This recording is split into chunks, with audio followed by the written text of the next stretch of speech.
Welcome to Legal Soundings, the podcast from Harbor, where leaders from across the legal ecosystem chart the course for the business of law. Whether you're navigating change inside a law firm, leading legal operations in-house, or building the next generation of legal technology, Legal Soundings is where insight meets action. Hello and welcome. I'm super excited about today's issue of Legal Soundings. We have joining us today to talk about the topic of from AI to hype, enterprise reality, where legal innovation is actually heading. And I have with me today two of the most well-known journalists in the legal space and legal tech and innovation. We have Bob Ambrogi from LawSites. He's the editor of LawSites, and legal tech journalist extraordinaire. And of course, we have Stephanie Wilkins, who's the director of content at LegalTech Hub. And of course, I'm Zena Applebaum, head of marketing here at Harbor, joining you. And so I really wanted to get into today, one of the things we hear a lot is whether or not there's real hype, or whether it's how you guys choose to tell the story that's creating the hype is something that we hear too. So I'd love to get your lens on what is actually happening with AI and innovation and enterprise transformation in the legal space. We're at a moment where AI is dominating the headlines, and legal leaders are under a lot of pressure to move from experimentation to enterprise-wide adoption. And what I'd like to hear from the two of you is how much of this is real, how much of this is firms, the anxiety that they feel that they're behind maybe, or that in-house departments feel that they're behind. How much of that is real and how much of that is hype? So the first question I'm going to throw out to both of you is the industry actually changing with the advent of generative AI and tools like Claude, Counsel, and others? Or are we just talking about change, or is something actually happening this time? I would say it's actually changing. I mean, we've been, we're a little over 3 years into the Gen AI hype cycle. Certainly, I mean, to say, you asked if there was hype, there certainly was a lot of hype. I like to think that we helped cut through the hype. If you saw our inboxes, you would see a lot more hype than you actually see in the press. But, we've moved 3 years ahead now, and I think there is actual change here. I mean, it took a while for the technology to go from what could we do with this to what actually are we doing with it and can we do with it. But there is definitely actual change happening, and I think we can get into it a little bit more. I'm curious if Bob agrees with me on that. I always agree with you, Stephanie.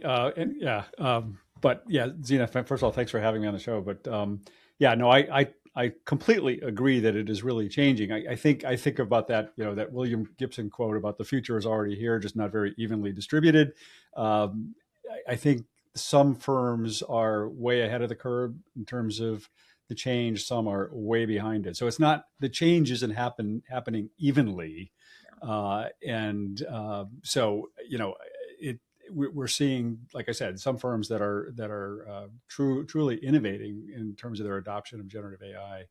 And I would add that one reason I think people might still wonder if it's just hype and not actual change is that the actual change might not match what people expected 3 years ago when they didn't really know how this technology would play out. So a lot of the initial hype was very overblown and very, this is a magic bullet, it's going to change everything. Whereas a lot of the actual changes start smaller and more incrementally and maybe with more boring, less forward public facing parts of the work. So change is there. It's just maybe not what people thought it would be 3 years ago. Tell me more about that. What do you mean by change? Like, how are we actually seeing the change manifest if it's not in the ways that people expected? How is it actually happening?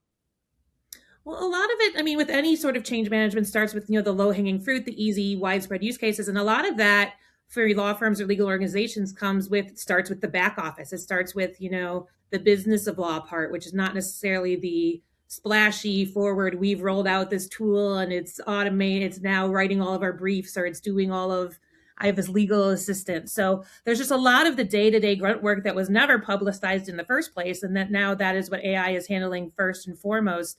Because it makes sense and it's, high reward, low risk. So it's maybe not what people were imagining when they were thinking of robo lawyers in the very beginning, but it's there and it starts incrementally. You get people comfortable with it and you roll it out. And as the technology becomes more powerful, you apply it to more of the high risk forward facing processes as well. Do you agree, Bob, that the innovations we're seeing is largely in the business of law and not as much on the practice of law side? No, I don't agree with that. I certainly wouldn't agree with that. I mean, I think I do think I think this is more than hype, much more than hype. I mean, I really think this is probably the greatest. I've been covering legal tech for 30 years. I hate to say it. I really think this is probably the greatest inflection point we've ever seen, other than maybe the launch of the internet way back when. And I think part of the reason for that is that it is so kind of, this technology is sort of so all encompassing. It applies to basically every kind of practice, every kind of technology, every kind of workflow in law. And clearly the business of law side, we're seeing a lot of change on that side, but the practice of law side, we've talked a lot on the show that I do with Stephanie. We talk a lot about how the area of personal injury law and litigation, for example, is seeing this whole surge of new technology that just didn't exist 3 years ago, and how that's become one of the hottest areas of generative AI development, changing how litigators prepare for cases and perform discovery and draft documents and respond to discovery requests and all of that. So, it's really a significant change, I think. Yeah, and I should clarify, I didn't mean to imply that it's not impacting the practice of law. I just think some of the business of law functions were an easier front door for people to get comfortable with this and start rolling it out first, and saw the first gains in it, and then they could spread it more widely. I absolutely did not mean to say that it's not impacting the practice, because it certainly is. I agree with Bob. We're seeing things now that we never would have seen before.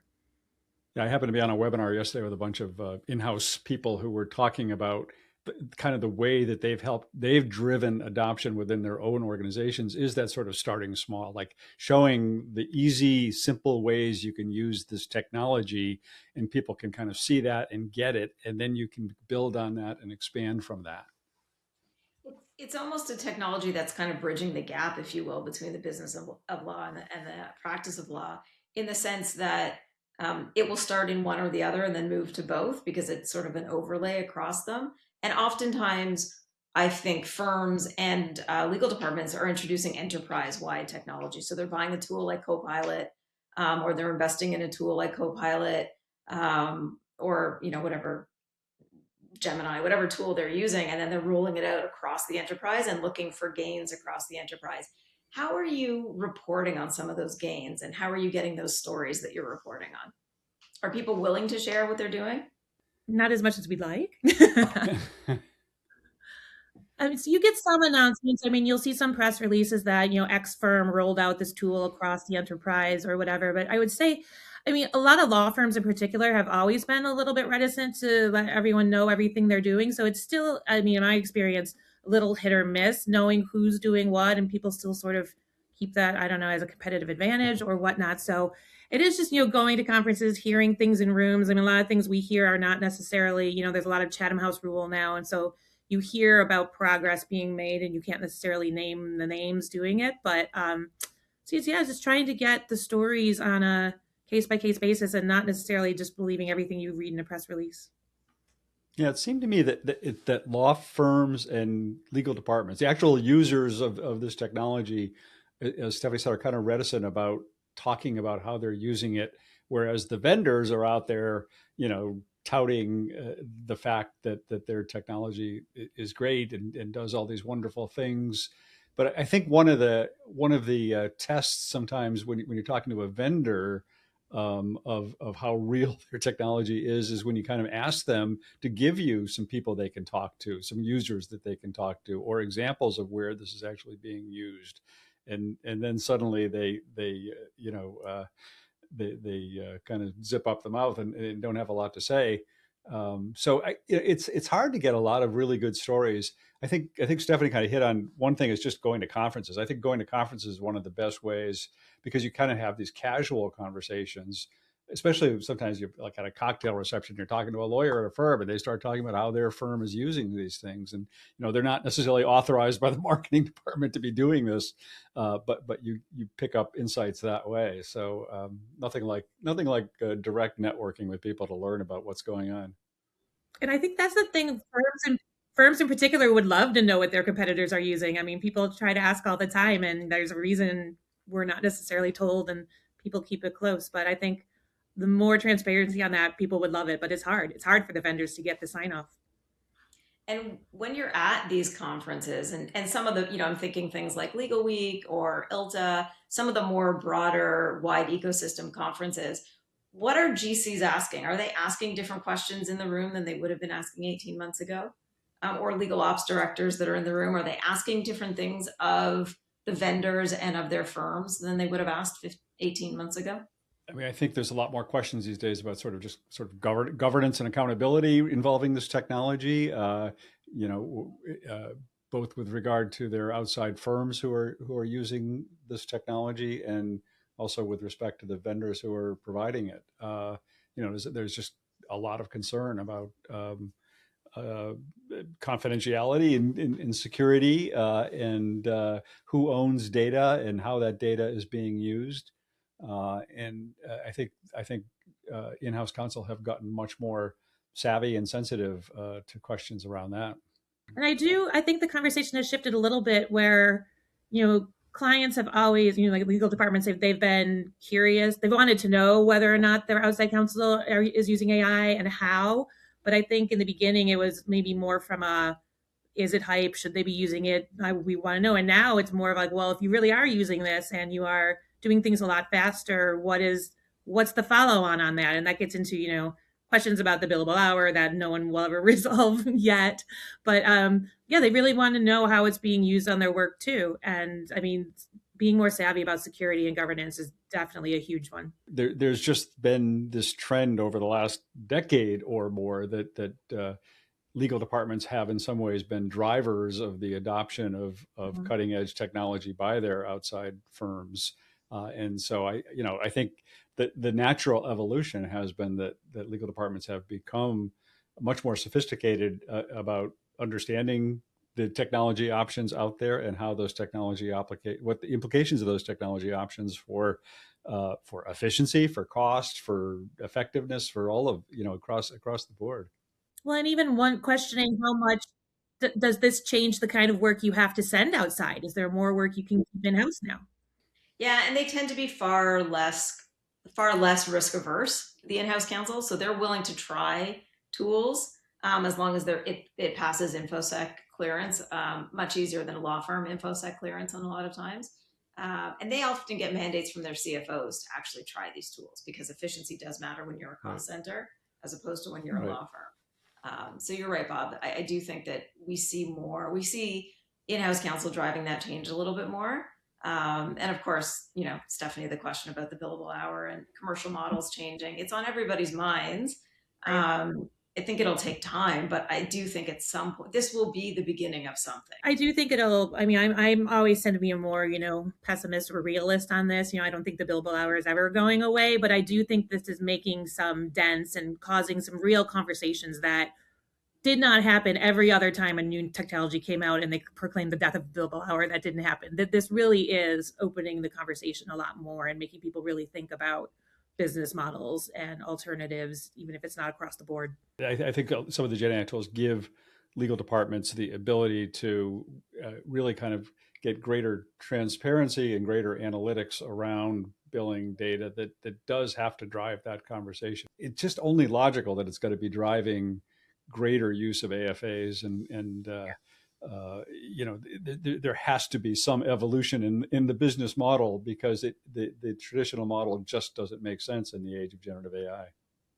Yeah. But I do think your point about compensation models is an important one, because when people talk about this billable hour and is it going away and is totally switching, they think of it purely from the client billing standpoint, but there's so much more tied into the billable hour, including compensation models and things like that. So if it were to ever actually go away, so much more is involved than just the client and the firm. If it's okay with you, I'm going to switch gears a little bit. Legal leaders, I think, are publishing more, they're speaking more. They have an easier time getting to a platform than maybe they would have in the past. And I think you both probably see this, Bob, in your various podcasts, Stephanie, in your podcast, but also just in activity on LinkedIn and platforms like that. How do you think legal journalism has changed as a result? I mean, the signal to noise ratio has just exploded, and it's I think there's sort of two almost opposing forces that have happened. One, I think it's made true legal journalism more important than ever, because there's so many people out there saying so much stuff, and people seem to a lot of people in the audience at large seem to have kind of lost their ability to discriminate between what's real and what's not. And so I think having actual journalists who are going to ask hard questions and try and do some actual fact reporting is more important than ever before. But it also certainly changes the competitive environment. I mean, we're all, we need to try and make money at this in order to support ourselves. And it gets in some ways, it gets harder to do that in a sense, because there's much more competition. On the other hand, there's such an explosion of interest in legal tech generally that the audience has grown exponentially for what we do. So, I'm kind of like, it's like there's sort of good news, bad news in all of that, in terms of the impact on journalism, I think. No, I agree. And like you said, there are so many people on so many platforms now that want to be the expert on this and put out, their theories or their thoughts. And some of them are wonderful and some of them are just purely theories. And I think that's, as Bob said, it makes the journalism that much more important, because, we're not in the business of publishing some unfounded theory that we had. We're really trying to cut through the noise as much as we can, or back it up, or like point out where there are discrepancies. And I think that really matters, but it is hard. It's like the amount of people, it's not just the people on the platforms, the amount of press releases coming in, the amount of things that we used to cover as the big news of the week. We barely even have time to read that email now, because this news is moving so fast. So it's tough. It makes the job tougher, but exciting and interesting. I think the other thing that kind of plays into all of this is, or something interesting, how it's changed over the last few years is how LinkedIn has become, I think, a very essential part of all of this whole conversation. And it used to be Twitter back when Twitter was a thing. And now, I mean, I feel like, in a way, like I haven't published an article or published a podcast or whatever until I've got it out on LinkedIn and people are talking about it on LinkedIn. It becomes an essential part of the whole conversation. But at the same time, there's just so much crap on LinkedIn and so much, in fact, AI generated stuff. I mean, how many people are using generative AI, using ChatGPT or whatever to create their LinkedIn posts? I'm like, how lame is that? You can't even write a 2-paragraph LinkedIn post without ChatGPT, but I don't know. You've mentioned a couple of times, Stephanie, about the volume, whether it's the volume in your inbox, the volume of press releases, how much junk there is on LinkedIn, that kind of thing.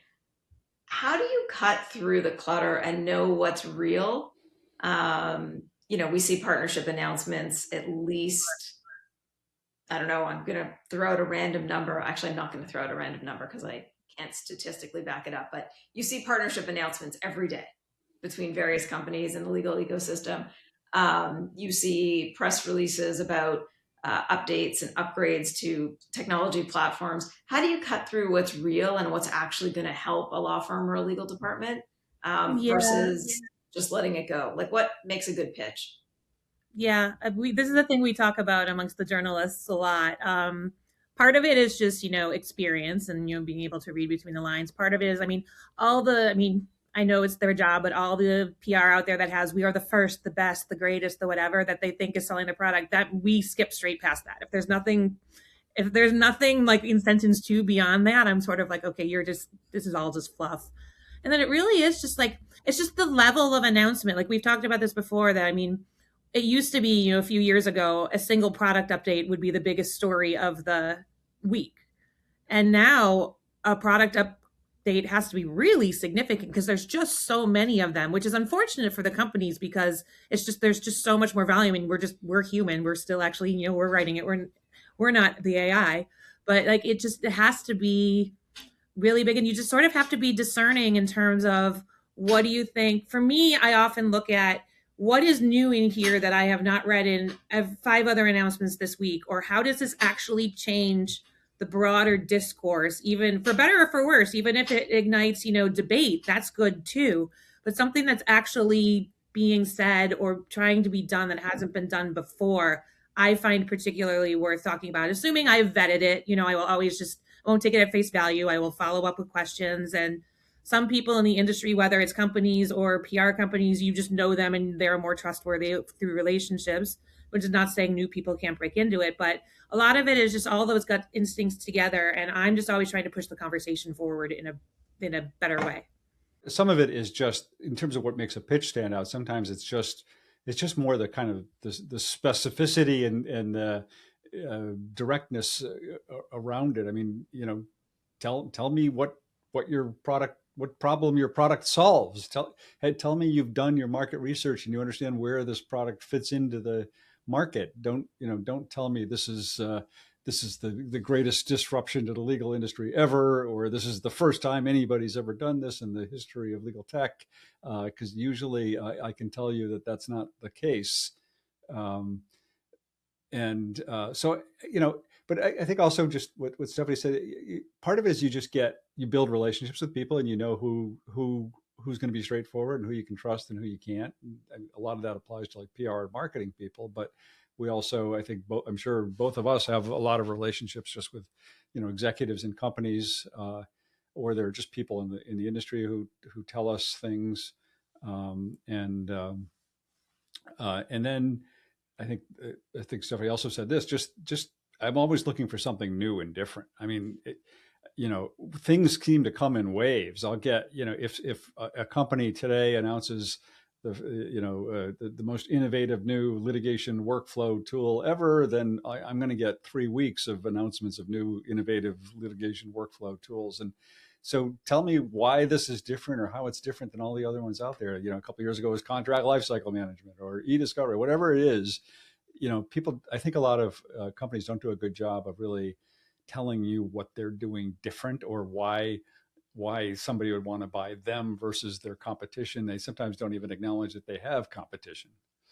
Given the number of new tools that we see, and you always see, LegalTech Hub is known for putting out their map of all of the legal tech tools that are available in the various verticals. And it's gotten to a place where you can barely read what's on the slide if you don't zoom in. Do you think the funding environment is helpful or hurtful? And do you think we're heading for consolidation? So those are two different questions, but feel free to take them in any order you'd like. I would say definitely yes, consolidation. I feel like we're seeing a lot of it and we are going to see more of it, and especially in certain categories of tools where you still have 50 of them that do roughly the same thing. Like, I just don't understand how they can ultimately all survive in that regard.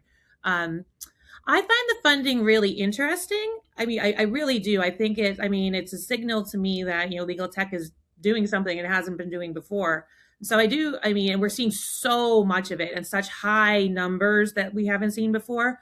So I do think it is an indicator of what is going on. But at the same time, I'm always hesitant I always try to warn people, like, don't only follow the companies that are getting funding. There's plenty of small startups doing really interesting things that for whatever reason might not even be choosing to raise yet. And I know they feel like they're getting lost in the shuffle and they're not getting a lot of attention because, splashy multi-million-dollar numbers, make headlines and grab a lot of attention. So I guess I'm kind of like, it's like a double-edged thing for me where I do think it's interesting and indicative, but at the same time, it's not the be all and end all on whether or not a given product or company is going to be the winner. We're too early to know that.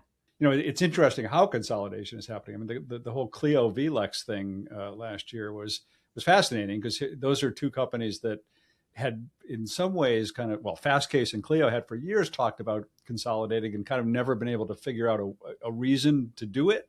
And then along comes generative AI and suddenly blurs the lines or helps them merge the lines across practice management, the business of law and the practice of law and legal research and all of that. And suddenly that makes sense. And I think that's what we're going to start to see is a lot more sort of going wide in terms of companies expanding the capabilities that they have. The horizontal sort of platform play and the horizontal consolidation across tools, and maybe segmented too, right? Like Clio always played at one end of the market, and I think they're trying to play at a different end of the market. They're trying to play the whole market. Well, they are, and everybody is, right? So it's like, it is maybe too early to say, Stephanie, how it's all going to net out, but it may net out that people land in sort of strata across a horizontal consolidation. I think silos in general, whether it's different market segments or different areas, I mean, they're falling by the wayside. I mean, integrations and interoperability between tools, like 3 years ago, you didn't have, your DMS talking to where you were drafting, talking to where your legal research was or whatever. And now that's almost unheard of. Like now that we know that's possible, people want their tools to talk to each other and have that. I mean, the word workflow has a lot of different interpretations, however you use it, but like the concept of tools fitting into how a lawyer or any legal professional operates in their day, and they don't want to be switching from this to this to this. And so I think that is going to drive some consolidation as well, because maybe not to the extent of the Clio VLex, but like people who might not have originally thought of merging their lines of business together, now it makes sense to. Well, and it's interesting too that the tech vendors themselves don't have to do the integration. I mean, there are companies like Harbor that can do the integration for you, but there's also this idea that in-house departments are changing what they do. They're not like desktop support anymore. They're doing things more like building out integrations or custom integrations across tools that firms are using in their own way for their own workflows to support those. So I think you're right. I think there is an integration play, whether or not consolidation happens, for sure. Yeah, one of the buzz phrases of the last few months has been a lot of talk about model context protocol and how that sort of enables agentic AI agents to sort of orchestrate workflows across tools and makes that very easy. And I think that also is going to drive a lot of that integration. So we've actually come full circle talking about the practice of law and the business of law and the kind of merging of the two. Are there trends that you think legal leaders are underestimating in this transformation? I mean, the one I just mentioned is one I would say. I don't think legal's been paying. I don't think a lot of legal leaders are sort of paying a lot of attention to the whole MCP development, but I think that could end up being extremely significant in terms of integrating all the sort of tools and workflows they already have with generative AI tools and really bringing it together in a much potentially simpler way than ever before. So I think that's going to be a huge thing. Yeah, and I think it might be that the names that have been around for a really long time that everyone just assumed would always be there, they might not be. They might not be the ultimate winners. I'm not saying we're going to like one platform to rule them all, but being best in class in your siloed vertical before might not cut it anymore if you're not willing to, whether it's through MCP, whether it's through an acquisition. If you're not willing to have that interoperability layer, it's going to be a problem. I've taken up enough of your time, so I'm going to try to get through a little lightning round really quickly here.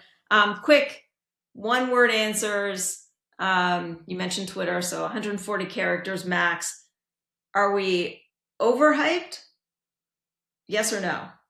No, I think we're pretty adequately hyped at this moment. I think we've finally moved past the overhype. I'll go there. Yeah. Bob, overhype or no? No, I think not. What metric matters most in evaluating a new tool? I guess it's however you personally define ROI, but ROI is not a one-size-fits-all thing. How is it solving the biggest problem you have that you're looking to use that tool for?